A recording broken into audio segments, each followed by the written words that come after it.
Oi, turma do livro Curas Espirituais à Luz da Doutrina Espírita, Maria de Fátima Ramos, Rafael Papa, Sérgio Scherce Júnior e o Espírito Dr. Ludwig. Nós vamos começar hoje com a primeira parte da Revista Espírita. A que penalidade poderiam condenar aquele que cura só por sua influência, secundada pela prece, e que, além disso, nada pede como pagamento por seus serviços? Ora, a prece não é uma substância farmacêutica, é, em vossa opinião, uma tolice. Mas se a cura está no fim dessa tolice, que direis vós? Uma tolice que cura vale bem mais do que remédios que não curam. Allan Kardec. Então, aqui nesse pedacinho ele fala da importância, da prece até mesmo para curar, mas sem querer nada em troca. Então, a prece verdadeira, feita por pessoas que estão com um bom coração, com uma boa vontade, para ajudar uma pessoa doente, é super válida. E por isso ela não deve ter nenhuma pena, ela não tem que ser presa por conta disso. E ela não é nenhum remédio, ela não é feito em farmácia, ela não é feito em laboratório para ser cobrada. Não foi utilizado material algum que exigisse ali um tipo de pagamento. Então fica bem claro através desse parágrafo aqui que os médiuns de cura, os médiuns que fazem essa doação de passes, de energia, de magnetismo, eles não podem de maneira nenhuma cobrar pelos seus atos. E você vai deitar lá. Vai. O Mike tá querendo dar uma volta aqui, gente. Vai deitar lá. Vai lá pro teu canto. Vai. É isso. Ó. Tá ficando rebelde, criança. Vamos lá, né? Onde você vai, criança? Introdução.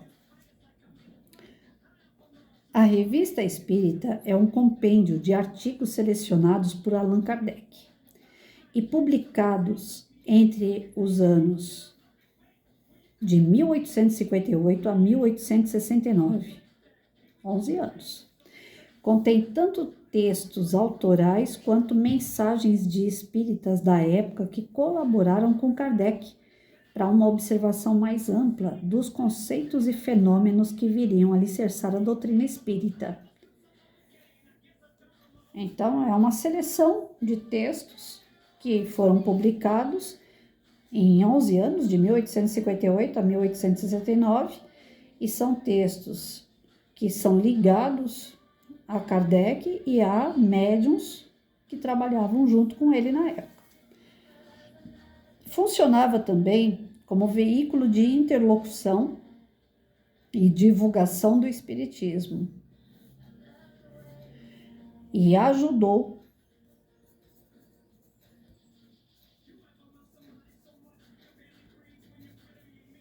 a sustentar seus primeiros passos. Nessas belíssimas publicações tivemos a oportunidade de ver a maneira como Kardec tratava e organizava as práticas espíritas.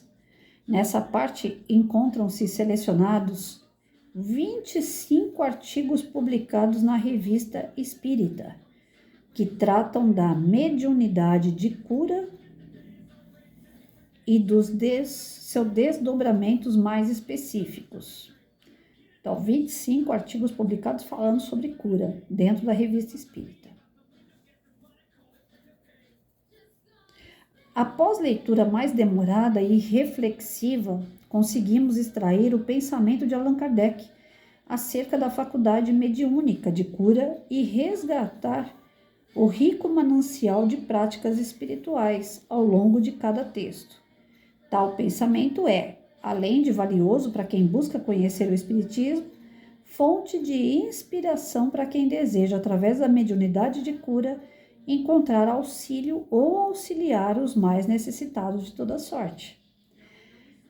Então, a gente vai encontrar aqui, dentro do conhecimento do Kardec, formas de auxiliar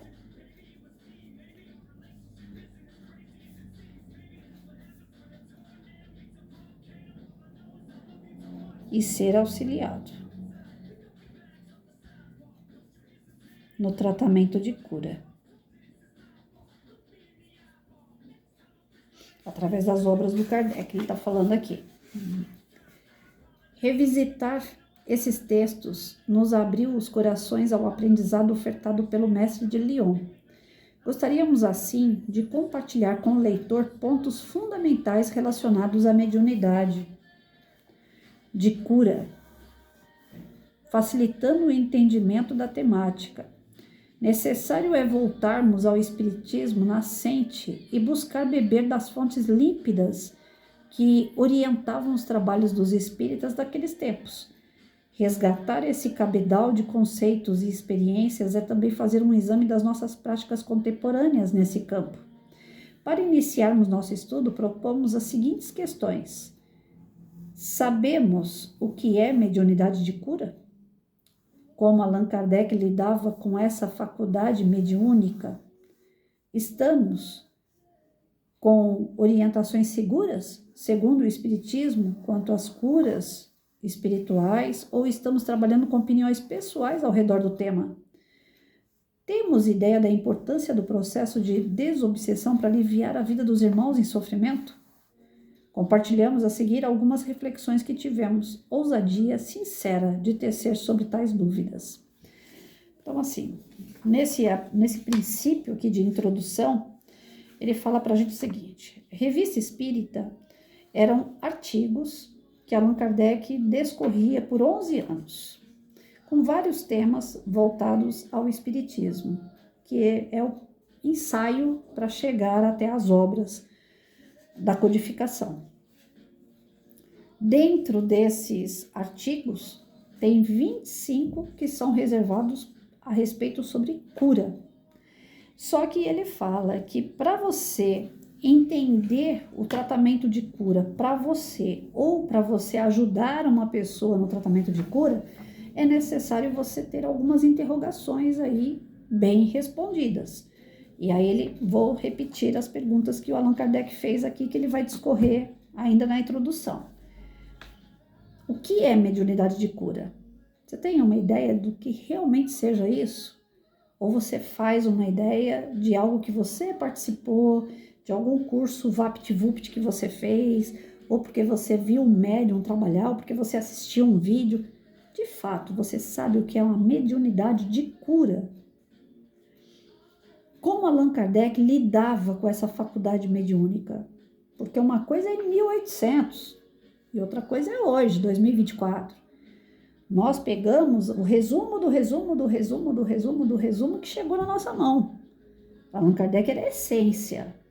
Era ele que trouxe, de fato, o conceito da mediunidade de cura, essa importância de mediunidade para o tratamento a favor do próximo e a favor de si mesmo. Só que era profundo. E depois disso vieram os resumos. Será que nós não estamos nessa era dos resumos? Será que a gente entende realmente a essência de quando foi falado isso com seriedade junto com os espíritos superiores?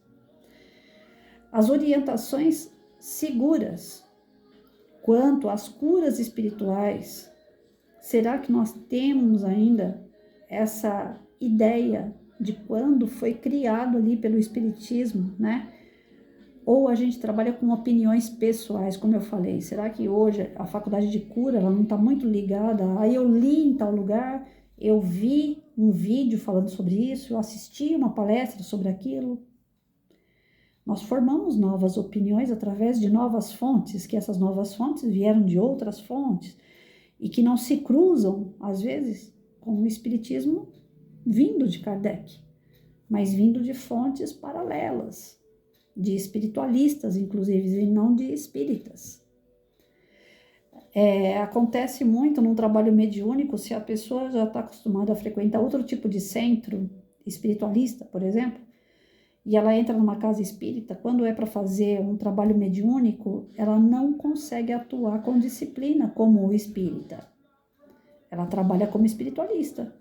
Como espiritualista, eles têm rituais. Como espiritualista, eles podem... Baixou um índio, por exemplo, numa pessoa. Ele tem sabedoria, o índio. Qualquer um pode receber o índio, tanto o espiritualista como o espírita. O espírita, ele tem a disciplina de ouvir, sentir, até mesmo de incorporar, mas não passar aquela visão de índio. Ele vai falar normal, mesmo sendo um índio dentro ali na cabeça dele, falando com ele. Mas o espiritualista não. O espiritualista, se deixar, ele fica dando voltas na pessoa que estiver sentada sendo assistida e fazendo né? Parece até piada, mas não é não. Ele vai fazer os rituais do índio. Se tiver que mudar a linguagem, ele vai mudar a linguagem. Ele vai falar com outra língua. E o espírita, ele procura absorver a essência da notícia, da informação que o espírito quer dar, e ele passa numa tranquilidade, sem os movimentos, sem os rituais, sem a fantasia daquele ser que está do outro lado. Então, no campo da desobsessão, é muito importante um médium de cura, porque ele vai estar tendo esse contato com o espírito do outro lado, ele vai entender o que o outro está sofrendo e por que ele quer que o assistido também sofra, e ele vai poder, através da energização, dentro de um ambiente equilibrado, dentro do seu próprio equilíbrio de conhecimento, da sua importância, ele vai conseguir lidar com tudo aquilo. Já o que se desequilibra, aquele que não mantém uma disciplina, ele pode inclusive virar piada para o espírito que está ali comunicante, que está com raiva, que é ignorante. Então, no tratamento para desobsessão, num tratamento de cura, é fundamental o equilíbrio, é fundamental a disciplina. E isso Allan Kardec batia lá atrás. Coisa que hoje alguns médiuns falam, não precisa ser tão rígido assim. Você pode conversar numa boa, você pode conversar na língua deles. Você pode falar, inclusive, gíria, você pode falar palavrão, porque ele vai entender o seu jeito. Não é assim, não. Então, aqui, o Allan Kardec, ele dividiu, né, esse texto aqui, falando sobre esses pontos. Aí, amanhã a gente vai estar vendo Kardec e a mediunidade de cura. Depois a gente vai ver necessidade de observação contínua, breve trato sobre as reuniões mediúnicas, papel do médium, o exercício correto da mediunidade. Olha que o negócio é bem estruturado, não é bagunçado não. Para ser médium, então não é assim, eu consigo ver. Então já que você consegue ver, faz parte do nosso grupo aqui. Não, você tem que estudar, você tem que observar, você tem que se equilibrar, você tem que ter domínio do seu dom, para que você não vire um boneco na mão de um zombeteiro, um endurecido, né? Então, no trabalho de cura, o médium, ele é o enfermeiro da situação, né? Ele vai estar conduzindo o tratamento de alguém que vem em busca de cura, que vem em busca de socorro. Então, o médium não pode ser o oba-oba, ele tem que ser um cara sério. Naquele trabalho, ele tem que ser disciplinado. E tem alguns, como a gente já comentou aqui no canal, né, quando a gente estudou o Divaldo, que bebe e vai para a câmara de passe. Não dá, né? Vai ser dado passe na pessoa? Vai, porque a espiritualidade está ali para trabalhar, mas vai dar trabalho para a espiritualidade passar energia através de um corpo que está com álcool para chegar na pessoa que está ali para ser assistida. Então, o médium, nós vamos estar vendo aqui, eu tenho certeza, dentro do texto, o tamanho da responsabilidade que é ser médium. E tem gente que acha que ser médium é oba-oba. Eu vi espírito, eu ouvi espírito, eu senti espírito, pô, já sou médium. Médium, todo mundo é. Porque todos somos espíritos. Então, todos nós temos o sexto sentido, uns mais aflorados e outros menos. Mas a responsabilidade de trabalhar numa casa espírita para ajudar pessoas através da mediunidade, como ele abriu aqui, já começa por aqui. Não pode ter cobrança. É um ato de caridade. O médium jamais vai poder falar assim, olha, se você me arrumar uma cesta básica, 1 quilo de açúcar, ou então R$10, eu vou ver se tem algum espírito andando com você e vou tirar ele de você. Ou então essa dor que você está sentindo na perna aí, eu vou dar um passe e vai melhorar. Em troca, você me dá tal coisa. Quem fizer isso aí, gente, é charlatão mesmo. Porque o espírita, o médium, de verdade, trabalhador de uma casa espírita sério, é aquele que doa o seu amor, doa o seu tempo, doa a sua aptidão, o seu dom em favor do próximo. Ele não vai cobrar. Então, se fosse para ser cobrado, é porque passou por um processo de gasto. Qual é o processo de gasto que tem o médium? Dá um passe. Ele está tirando dele e dando para o outro. Na verdade, às vezes nem é dele que ele está tirando. Porque às vezes o passe está, muitas das vezes, né? 99,9% o passe nem é a gente que está dando. A gente só está sendo um canal. É como se fosse a mangueira e por dentro da mangueira não passa o gás.